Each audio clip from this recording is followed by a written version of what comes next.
Dans ce tutoriel, on va voir deux choses. D'abord, comment utiliser un plugin gratuit en téléchargement sur le site de Boris. Boris étant un éditeur de plugins. Il s'agit d'un filtre vidéo qui, vous allez voir, permet d'animer des textes de façon un peu sympa, un peu originale. Et puis, dans un deuxième temps, je répondrai aussi à une personne qui m'a par mail demandé de lui expliquer comment on pouvait remonter la couleur ou baisser la couleur d'un ciel par rapport au reste de l'image. Donc, c'est très simple, on va voir ça en image en utilisant un dégradé dans quelques instants. Je commence d'abord par le filtre vidéo qui est en téléchargement gratuit. Je vous ai posté l'adresse où vous pouvez le télécharger sur le site de Boris. Ce filtre vidéo, en fait, ici s'appelle FEC Edge, hein, FEC Wiggle Edge. On va voir à quoi ça sert. Alors pour ça, par exemple, vous voyez ici, j'ai un plan de mer, enfin de port, dans le port d'Ajaccio, en Corse, c'est mes vacances de cet été. Alors je vais écrire Ajaccio ou Corse, allez, hein, donc avec, en fait, en allant ici dans la vidéo, chercher mes générateurs, et notamment le générateur de texte original hein, de Final Cut. Alors, on va écrire, ou alors été 2009, voilà, donc en classique. Et on va dire qu'on va essayer de poser ce texte sur l'image pour... je règle, on va dire, allez, 2 secondes à peu près, 2 et 1 point, pour donner 2 secondes de délai. Et je le superpose sur mon image, sur la piste 2. Je vais le mettre sur tout le plan, ici. Voilà, donc au départ j'ai ça. Alors ce texte, je vais le grossir un petit peu. Je vais choisir une police qui soit plus sympa également. Un impact ou un truc un peu plus gros. HI, où on en est? Voilà, impact. Et puis je vais la grossir encore un poil et puis l'écarter parce que là c'est un peu massif. Et je vais enlever la majuscule qui n'est pas très belle. Été 2009. Juste pour voir comment on peut utiliser l'effet qu'on a téléchargé et qui s'appelle donc, ma fenêtre d'effet, je vais la faire revenir, et qui s'appelle le FEC Wiggle Edges. Je le pose dessus. C'est un effet dynamique, c'est-à-dire que ça bouge. Vous voyez, ça fait bouger les lettres et bouger des contours dans le temps. Bon, là, effectivement, on ne le voit pas trop parce que je ne l'ai pas rendu, mais on va se mettre 31 illimité pour quand même pouvoir avoir un aperçu sans avoir à faire du calcul.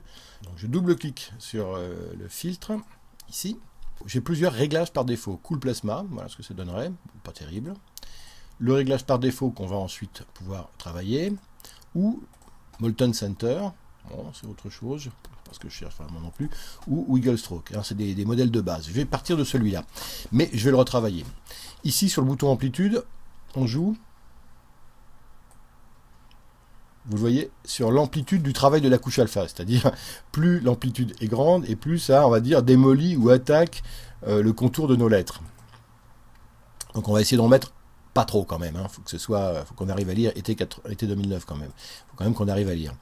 La fréquence permet également, vous voyez, de changer un petit peu le look de ce contour un petit peu dynamique puisqu'il va bouger plan après plan. Edge Offset me permet là encore de régler la manière dont mes caractères, mes lettres sont affectées. Je veux pas que ce soit trop fort non plus comme effet. Edge Sensitivity, pareil. Voilà, là par exemple, on voit bien que c'est un peu trop sensible. Là, ça l'est pas assez, je pense. Il faut juste que je sois entre les deux. Voilà, encore un petit peu. J'aime bien cet effet de couleur sur l'eau. Alors, la couleur du centre, parce que vous voyez qu'ici, en fait, il y a une ligne. Si elle est large, vous allez comprendre tout de suite pourquoi. Il y a 2 couleurs dans ce contour. Il y a une couleur bleue et une couleur blanche. D'ailleurs, vous les voyez ici, Center Color. Alors, ce sont des couleurs que je peux régler. En le blanc du milieu, je vais lui donner un côté plutôt, allez, jaune vif. Et vous allez voir qu'on voit apparaître, voilà, du jaune vif à l'intérieur. Bon, c'était pour vous montrer un petit peu ça. En fait, je préférais quand même en blanc. Ou alors, ce qu'on peut faire, pour faire un dégradé qui soit aussi dans les couleurs de l'eau, c'est plutôt d'aller chercher un vert un petit peu bleuté, comme ça. Un petit peu moins que l'autre, on va dire, voilà. Et là, un bleu qui soit un peu plus tranché, un peu plus bleu mer, quoi. Voilà, comme ça. Hein, donc voilà, j'ai joué sur les deux, c'est un petit peu trop, là, j'aimais mieux quand même en plus clair, en plus marine. Voilà, comme ça. Je vais revenir un petit peu sur la largeur ensuite de mes lignes. Maintenant, Ici, je vais jouer sur la vitesse d'animation des caractères, puisqu'on a dit qu'ils allaient bouger. Et on va essayer de faire un petit rendu juste de cette partie-là, pour voir ce que ça donne pour le moment. Voilà, je fais quand même pour 3 minutes que pour ça, parce que je suis en haute définition. Alors, on va lire ça. Bon, c'est un peu saccadé, je vais essayer de...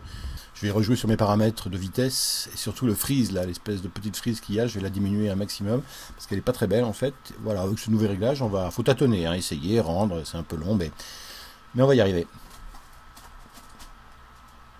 Voilà donc le résultat, et voilà une manière un peu simple et gratuite d'animer une couche alpha d'une manière générale, puisque c'est sur le contour d'une couche alpha que ce filtre s'applique. Maintenant, je voudrais vous montrer sur ce plan-là comment corriger un ciel. Bon, c'est pas qu'il soit moche ce ciel, mais ce que j'aimerais, c'est lui enlever un petit peu de couleur, c'est-à-dire avoir un dégradé qui fasse que le ciel s'obscurcisse et qu'en bas de mon image, par contre, je gagne un petit peu de lumière. Alors pour placer un dégradé sur un ciel, qui est quand même un exemple qu'on retrouve souvent, la chose la plus simple à faire, c'est d'aller dans les générateurs vidéo, ici, chercher comme générateur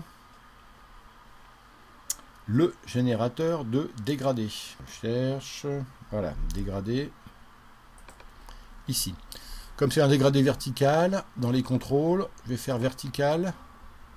Je ne sais jamais dans quel sens c'est par contre. Par exemple, horizontal de haut en bas. C'est-à-dire que, oui, non, c'est l'inverse qu'il faut, je pense de bas en haut plutôt, j'imagine. Enfin, on va essayer, puis on verra bien.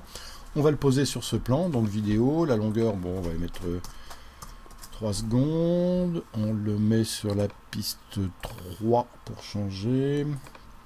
Je le pose ici. Et vous voyez ici ce dégradé, il faut que je change mon mode de compositing pour qu'il vienne s'incruster dans l'image. Et je vais le mettre en mode incrustation. Comme ça. Alors sans dégradé, voilà ce que ça donne. Avec le dégradé, voilà ce que ça donne. On peut essayer de faire mieux. Hein. Alors comment? Il y a deux façons. Soit en le bougeant ici verticalement. Vous voyez, on voit l'effet là sur le ciel. Qu'en le bougeant, on voit l'effet que ça fait sur le ciel. Alors, si je veux qu'il soit plus léger, il y a une stratégie qui consiste à le grossir. Bon, je grossis mon dégradé. Et du coup, comme il est beaucoup plus gros, la tranche qui est sur l'image agit de manière beaucoup plus fine. Hein, c'est-à-dire que il est moins fort. Si je veux au contraire qu'il soit très très fort, ce dégradé, je me remets à 100 ici. On voit entre en bas et en haut l'effet que ça fait. Bon, je peux aussi jouer sur la déformation ici. Voilà, et ensuite sur la taille pour le rendre plus léger.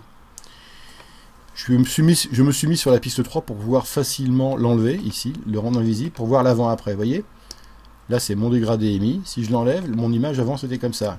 Et vous voyez ici que j'ai quand même sérieusement rééquilibré l'image entre le ciel et le bas de l'écran, la mer, enfin l'eau, hein, qui avant était beaucoup plus sombre que le ciel.